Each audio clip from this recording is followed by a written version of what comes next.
가기선은 증시 각도기. 안녕하십니까? 아니죠. 깜짝 놀라셨죠? 얼마나 놀라셨습니까? 오늘 너무 많이 놀라신 분들이 많은 것 같아서 조금 일찍이 아침 미국 시장을 정리를 하도록 하겠습니다. 급락이라고 표현하기에는 너무 컸어요. 폭락이라고 표현하는 게 맞을 것 같고, 지수들도 이 정도면 폭락인 것 같아요. 지수가 3%를 넘어가면 심리적으로는 정말 폭락인 것 같고요. 그 다음에 나스닥은 5% 빠진 거거든요. 4.96% 빠졌으니까 네, 폭락이 맞는 것 같습니다. 이 폭락세를 맞아서 얼마나 깜짝 놀라셨을까요? 그래서 이제 이 부분에 대해서 빨리 정리를 해드릴 필요가 있을 것 같습니다. 몇 가지 요소가 있는데 제가 보이는 요소는 의외의 요소여서 이 부분이 시장에서 추가적으로 어떻게 해석할 것인지가 상당히 중요한 것 같은데요. 근데 겉으로 보기엔 아무 문제가 없었어요. 아무런 문제가 없었는데, 그리고 마무리도 거의 똑같았거든요. 근데 어찌되었건 충격을 많이 받았어요. 그러니까, 마치 뭐라 그럴까, 많이 부풀어 오른 그 풍선이 아주 작은 충격에도 빵 하고 터졌다. 이렇게 표현하는 게 맞을 것 같습니다. 네. 그래서, 이게 예방주사가 될지, 아니면 익절 또는 손절을 해야 되는 상황을 오게 될지 이거 정확하지 않아요. 지금 사실은 정확하지 않아서 이 부분에 대한 고민이 좀 필요한 상황입니다. 한번 생각을 해보시죠. 일단 먼저 모양새는 굉장히 안 좋았습니다. 기술주들이 선도해서 하락을 했고요. 뭐 기술주들 한번 살펴보시면 애플이 8.01% 빠졌고 전 처음에 아침 새벽에 막 4%씩 빠져서 이제 너무 많이 올라서 빠지는가 보다 했는데 장마감 전에 7% 빠졌고 장마감할 때 8% 빠지면서 마감이 되었습니다. 그러니까 뭐냐면 내려오고 나서 반등 시도가 거의 먹히지 않으면서 그냥 하락해서 마감되는 그런 모습 보여진 거고, 아마존은 4.6% 빠졌고요. 마이크로소프트 6.1, 구글 5.1. 구글에 대해서는 뭐 조사를 하겠다고 했었는데 사실 그 전에 이미 다 빠졌고요. 그다음 페이스북 3.7, 인텔 3.5 빠졌고, 퀄컴은 5.4%나 빠졌고, 마이크론 테크놀로지 3.1, AMD 8.5, 엔비디아 9.2, 넷플릭스 4.9, 웰스파고 0.2, 버크셔 1.5, 알리바바 4.5 빠졌고, 테슬라는 무려 9.28% 빠졌습니다. 일단 이 종목 먼저 말씀드리는 이유가 있는데요. 오늘은 뭐 지수 빠진 것보다 이 종목 빠진 게 너무나 충격이 큰데, 보면은 뭔가 이 중에서도 약간 결이 보이는 게, 그동안 많이 올랐던 놈들이 조금 더 빠진 걸로 추정이 됩니다. 많이 오른 놈들이. 근데 이제 그 많이 오른 놈들 중에 최근 일주일간 많이 오른 게 뭔가를 살펴보면 아무래도 액면 분할 소식이 있었던 애플과 테슬라가 일주일간의 흐름에서는 상당히 많이 올랐었거든요. 그러니까 첫 번째 이유는 이렇게 보시면 될 것 같습니다. 몇 가지 이유를 한번 살펴보았는데, 이제 그 카페나 그리고 댓글란에도 제가 쓴 글들에 대해서도 같이 붙여드리도록 하겠습니다. 일단 그동안 많이 올랐다. 이게 폭락의 원인을 세 가지로 나눠봤는데요. 첫 번째, 너무 많이 올랐다. 두 번째, 액면 분할 호재가 사라졌다. 액면 분할 호재가 사라졌기 때문에 그 부분에서 이제 조금 더 조정을 받은 걸로 봐서는 그 부분 때문에 빠졌다라고 보는 게 맞을 것 같고요. 자, 세 번째, 저는 이게 상당히 도대체 뭘까라고 아침 계속 고민하고 있는데, 유로 달러 간 환율이 아주 변동성이 엄청나게 컸어요. 장중에 유로 달러가 1.2를 돌파하는 흐름들을 보여주었습니다. 올랐다는 얘기죠. 유로가 올랐는데 마감 훅 하고 다시 밀리면서 고점 대비 무려 달러가 1.2%나 폭등하면서 끝났어요. 환율에서 1% 넘는 건 폭등 맞아요. 왜냐하면 국가의 부가 상대적으로 1%가 움직이는 게 말이 됩니까? 하루아침에 국가의 부가 1%가 올라와요. 지금 GDP 성장률 연간 뭐 3% 하느냐, 4% 하느냐, 뭐 2% 하느냐, 뭐 이런 상황인데요. 환율만 하루 1% 올랐다라는 건 정말 엄청나게 많이 크게 움직이는 겁니다. 그래서 급등이라고 표현하기보다 이건 1% 넘어가면 이건 폭락폭등이다 이렇게 표현해야 될 것 같은데, 달러가 장중 저점에서 폭등했다라는 거, 이 부분도 굉장히 큰 트리거가 됐다. 그러니까 고점에 지수가 많이 올랐기 때문에 부담을 느끼던 상황에서 두 가지 트리거가 터졌는데, 하나는 액면 분할 호재가 없어졌다라는 트리거가 터졌는데, 그 앞선 트리거가 하나 있었습니다. 그 앞선 트리거가 전일 말씀을 드렸습니다만은 그 일부 투자 운용사들이 매각을 했죠. 네, 매각을 했습니다. 영국 자산운용사인 베일리 기포드가 보유 주식을 줄였다 하면서 테슬라 빠졌죠. 그리고 또 하나 이게 있어요. 포트폴리오 리밸런싱을 할 때가 된 거죠. 왜냐하면 주가가 오르면 제가 뭐라고 그래요? 20% 현금 비중을 갖고 가겠다 이렇게 했는데 주가가 올라요. 계속 올라. 근데 보유 자산의 가치가 올라가요. 그럼 20% 현금 보유 비율이 그대로 되나요? 줄어들죠. 자, 쉽게 얘기할게. 1억에 2천만 원 현금 들고 있었는데 이 8천만 원 주식이 이해하기 쉽도록 2배 났어요. 1억 6천이 갔어요. 그럼 현금 보유 비중은 어떻게 되나요? 거의 10%로 2천만 원이면 거의 10% 근처까지 줄은 거잖아요. 그렇죠? 20% 하던 게 10% 근처까지 줄은 겁니다. 그러면은 어떻게 되겠어요? 내가 그래도 현금 보유 비중을 지켜야 되겠다라는 리밸런싱을 해야 되겠다라고 생각을 하면 어떻게 되죠? 주식을 좀 팔아야 되겠죠. 그런데 지금 말씀드리는 리밸런싱이 뭐냐면, 어제 그 베일리 기포드가 이렇게 그 1.2% 정도의 그 테슬라 지분을 줄인 데는 테슬라 보유 지분 가치가 많이 늘어났을 것이다 라는 거 충분히 상상할 수 있잖아요. 몇 배가 올랐는데 주가가. 그러니까 그로 인한 매도세가 있었다 라고 보는 게 저는 상당히 타당하다고 봅니다. 그리고 미국에서도 마찬가지로 세법이나 이런 것들을 감안해 봤을 때 이런 움직임이 나올 가능성은 충분하다라는 것이죠. 물론 뭐 안 팔면 양도과세 뭐 이런 것들이 뭐 없을 수도 있겠습니다만, 장기 보유 특별 뭐 공제 뭐 이런 것들이 미국은 우리보다 더 좀 잘 되어 있습니다만, 그럼에도 불구하고 이런 기관 펀드들은 리밸런싱에 대한 욕구들이 상당히 강했을 가능성이 있는데, 거기서 이제 베일리 기포드가 먼저 선수를 치었죠. 그러면 이제 다른 애들도 무슨 생각을 할 거예요? 우리도 너무 많은데 좀 줄여야 되지 않을까? 많이 오르기도 했고 많이 먹었는데 이제 수익 실현 일부는 해야 되지 않을까? 갖고는 갈 건데 일부는 수익 실현해야 하지 않을까? 이런 것들이 갑자기 한꺼번에 쫙 극장에서 불이야 했을 때 비상구로 탈출하려고 쫙 모이듯이 모인 부분들이 있지 않느냐라는 거예요. 저는 일단 그게 현실적으로는 그 가능성이 가장 높다라고 보이는데, 그 트리거가 두 번, 그러니까 앞단에서는 요게 먼저 발생을 했고요. 그 다음에 또 뭐죠? 또 뭐가 발생했죠? 네.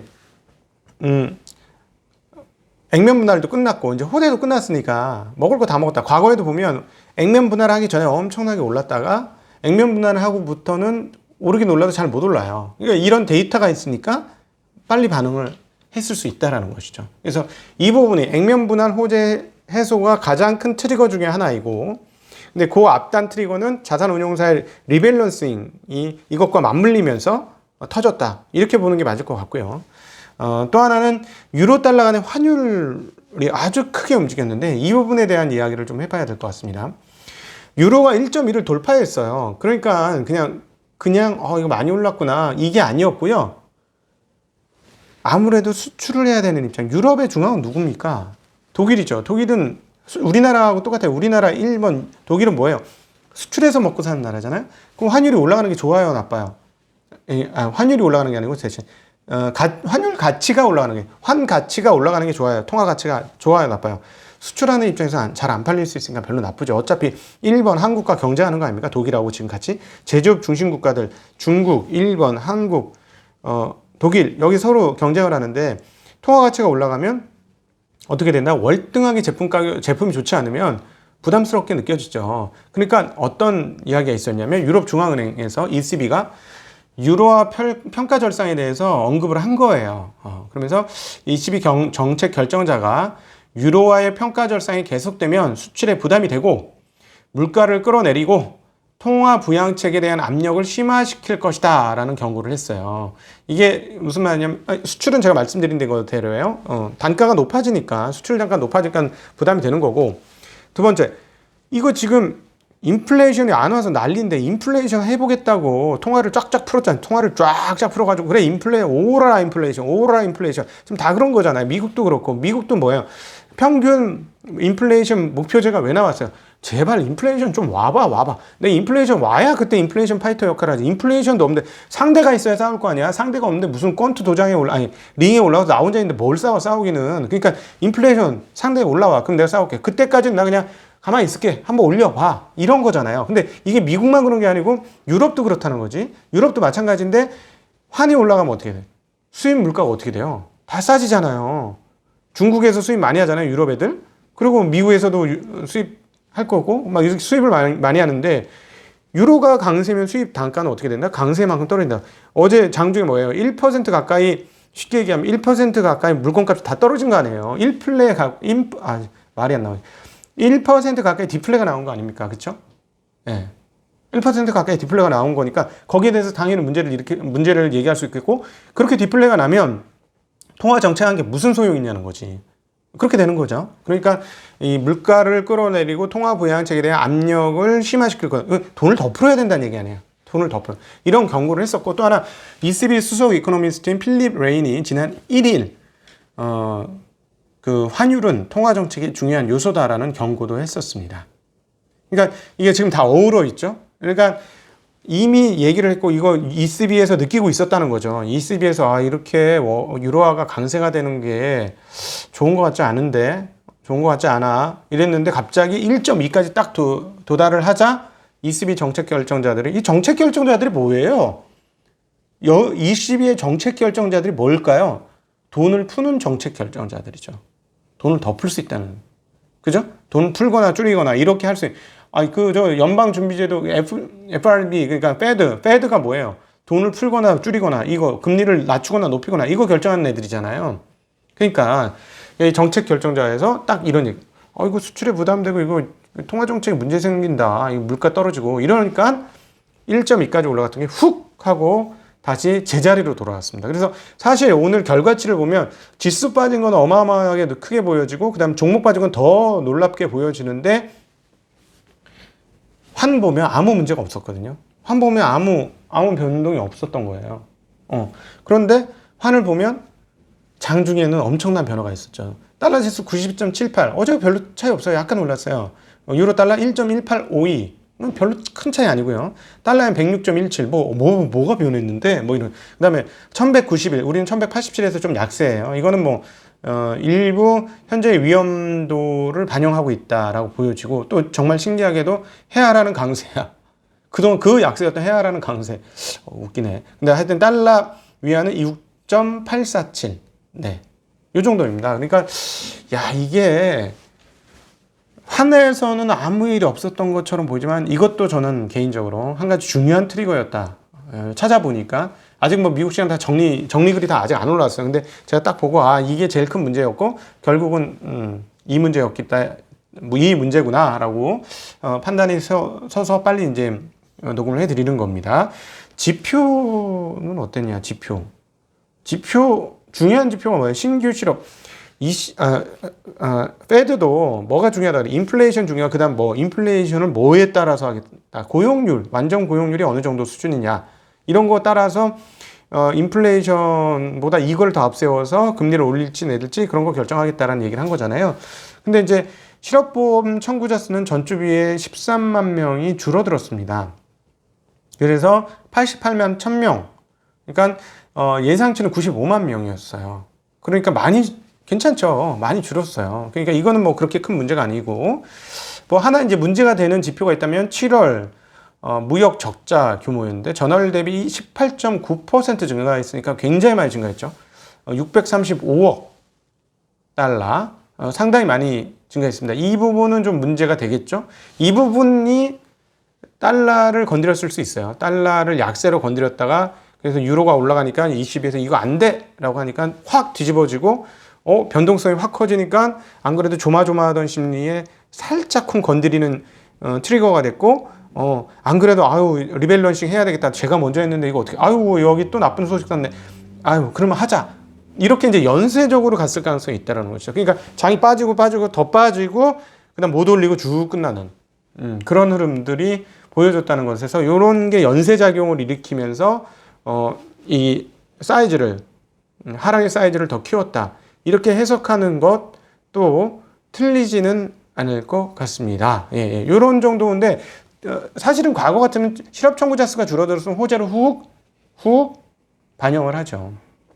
호재로 훅 반영을 해요. 근데 호재로 훅 반영을 전혀 못했다는 거예요. 이거 굉장히 중요한 지표 나오는 것 중에 상당히 중요한 지표 아닙니까? 이것들은. 근데 그걸 전혀 반영을 못했다라는 것이 하여튼 일종의 약간의 공포의 심리가 시장을 완전히 장악했다. 이렇게 보시는 게 맞을 것 같습니다. 그런데 이제부터 정말로 고민해야 될 건 뭐냐면요. 자, 이러면 이게 이제 강세장의 끝이냐 여부인데, 일단 너무 빠르고, 근데 어쨌든 대비는 하고 있어야 돼. 익절을 할지, 손절을 할지, 익절을 할지, 뭐 이렇게 고민은 하고 있어야 되는데,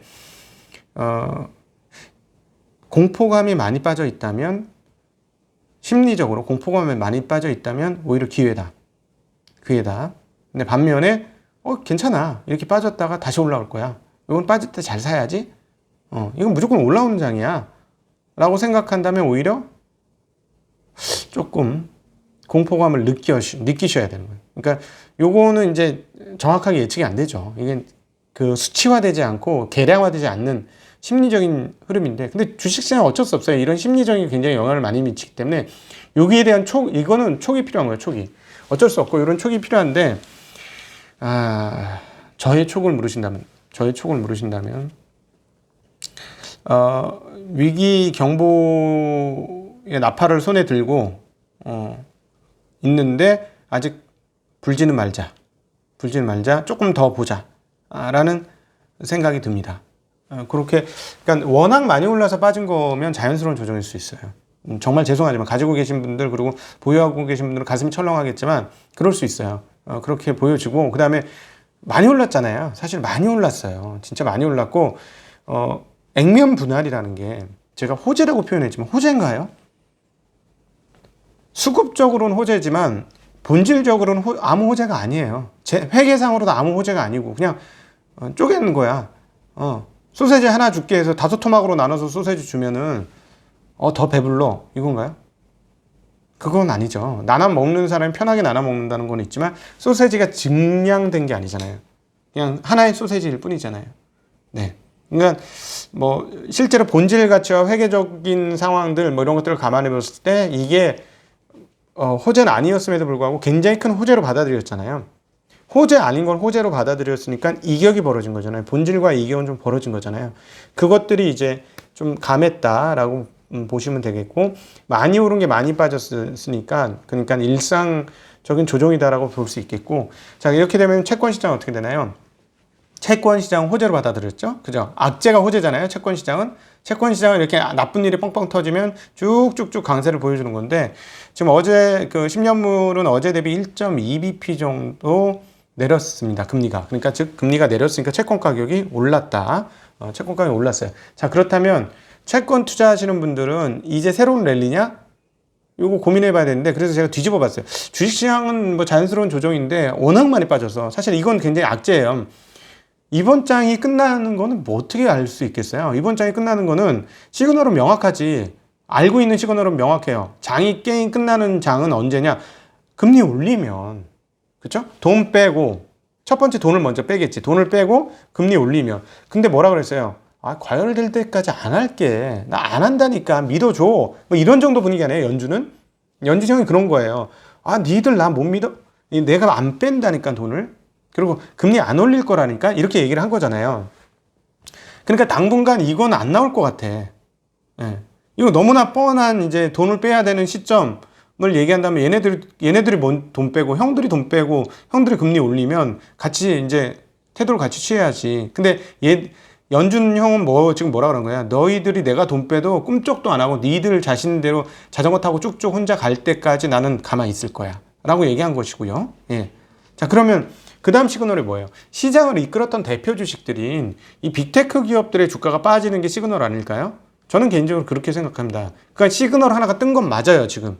하락의 시그널이 떴죠. 하락의 시그널이 떴는데, 이격이 벌어진 거가 해소된 거면 하락의 시그널이라고 볼 수 있겠냐는 거예요.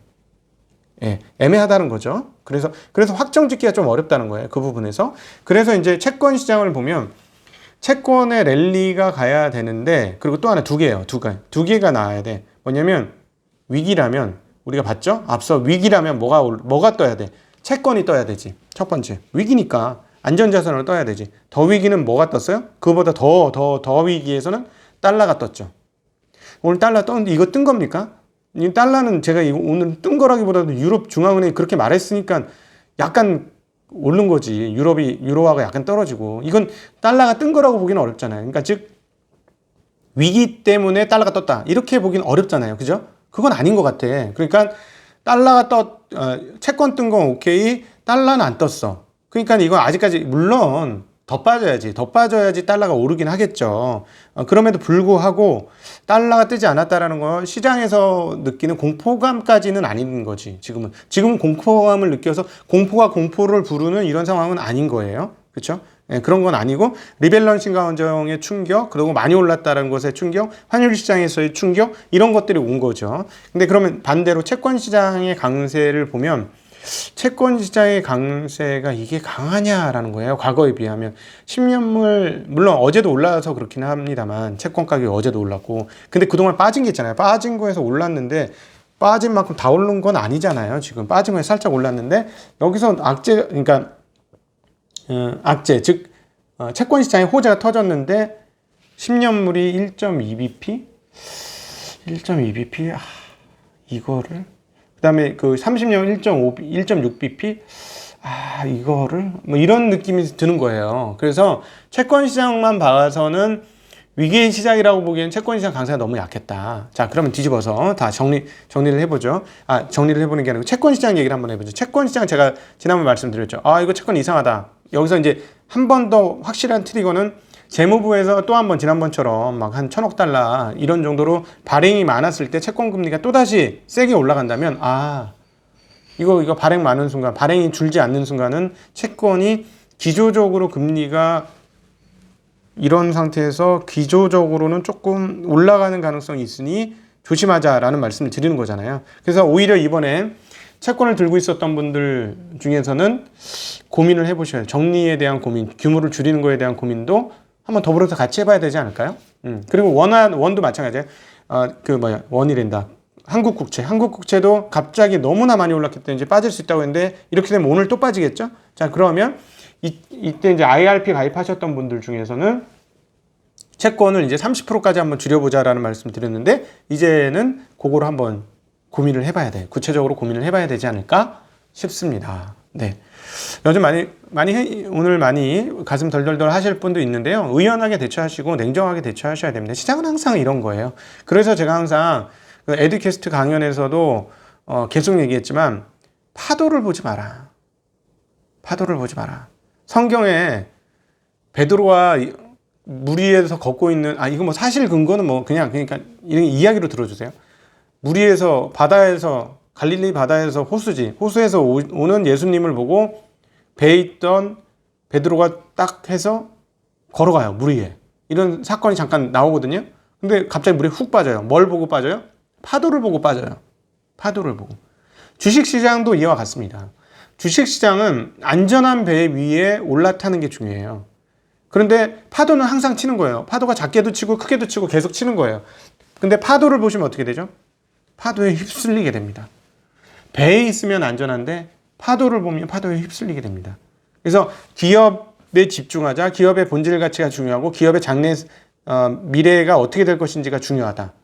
그래서 이런 하락을 당하고 나니까는 제가 조금 더 강하게 얘기를 드려야 될 것 같아요.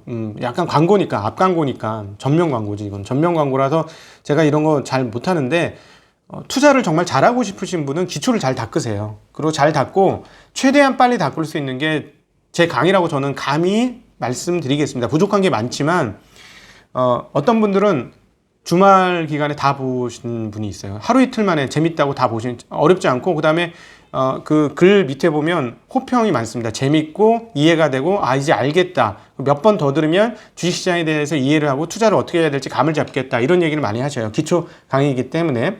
그래서 지금 마음이 덜덜덜 떨리고 어떻게 종을 못 잡으신 분들이 중심을 잡으시려면 그 강의를 좀 들으시면 좋겠어요. 네. 주식시장 잠깐 이렇게 잠깐 용돈 벌고 나가실 분은 뭐 상관없어요. 근데 내가 주식을 한번 해봐야 되겠다 하시는 분들은 기초를 좀 잡으세요. 그래야 시행착오를 덜하고 저처럼 십몇 년 이렇게 돌아오지 않아요. 그 직진으로 갈 수 있어요. 그 직진으로 갈 수 있는 방법 말씀드린 거고, 제가 너무 실패를 많이 봤잖아요. 너무 많이 돌아보니까 그러지 마시라고 제가 작은 가이드 안내 지도를 드린 거니까 한번 참고하시면 좋을 것 같습니다. 제가 충심으로 말씀드립니다. 저 이런 거 잘 못하는데 필요할 것 같아요. 네, 그래서 말씀드렸습니다. 오늘 너무 아침 방송이라서 빨리 올려야지 되는데 방송을 25분이나 했네. 죄송합니다. 어쨌든 아직까지 상황 좀 더 봐야 돼요. 트리거는 당연히 있었고 당연히 조정이 있었어야 되는 상황이잖아요. 지나 보니까. 그죠? 그러니까 이게 이제 하락의 전조이고 하락의 본격 시작인지는 조금 더 확인을 해봐야 됩니다. 근데 노란불이 뜬 건 맞아요. 왜냐하면 빅테크들이 죽었으니까. 근데 얘네들이 바로 내일이나 이렇게 해서 반등을 하고, 그 다음에 선물시장. 자, 잠깐만요. 선물시장에서 반등하고 이러면 충격이 덜 할 수 있습니다. 지금 시간에서 한번 볼게요. 저 이 방송 나간 다음에도 시간에 좀 보세요.